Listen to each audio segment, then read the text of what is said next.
saying, oh, Father, you are worthy. 24 elders saying, Father, you are worthy. Worthy is your name, El Shaddai is your name. Jehovah Ebenezer is your name. Mighty man in battle is your name. I will never, never forget the God that make me to live. His name is Jehovah. His name is El Shaddai. Hey, Father, you are worthy.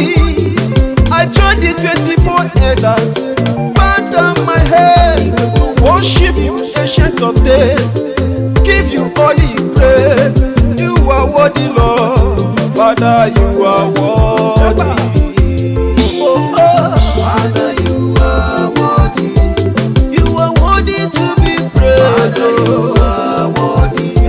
You are worthy to be praised. Father, you are worthy. You are worthy to be honored. Father, you are worthy.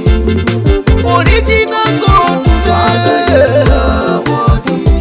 Onye carry Jenelu, Father, you are worthy. Onye music is saying, Father, you are worthy. You are worthy, worthy, worthy, Father, you are worthy.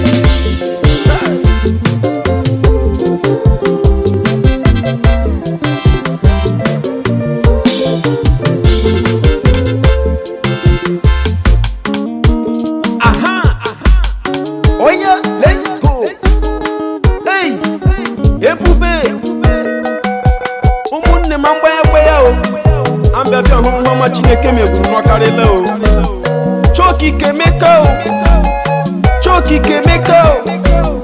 Choki kemeka. Ambule tani me Chineke ambia o. Hey.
My Bible make me to understand in the book of Psalm 91 verse 1. He that dwelleth in the secret place of the Most High shall abide under the shadow of the Almighty.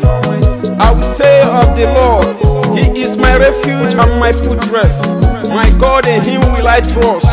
My brothers, my sisters, come let's praise Him. No one like Him. Ikoro, Ebube, Heba, Heba, Heba, hey, Onyeme buli so iye. Choki kimeme mo, Onyeme buli so iye. Onyeme buli so iye. Onyeme buli so iye. Onyeme buli so iye. Onyeme buli so iye. Oma mene mo, Onyeme buli so iye. Oma mene mo, Onyeme buli so iye. Oma mene mo, Onyeme buli so iye.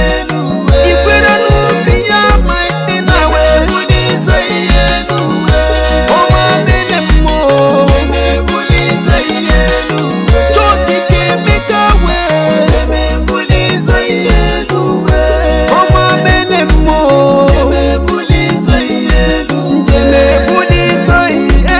Onyeme buli so iye. Onyeme buli so iye. Onyeme buli so iye. Onyeme buli so iye. Onyeme buli so iye. Onyeme buli so iye. Choki ke buli so iye. Choki ke meka we, Onyeme buli so iye. Choki ke meka we, Onyeme buli so iye.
Omega, the beginning and the end.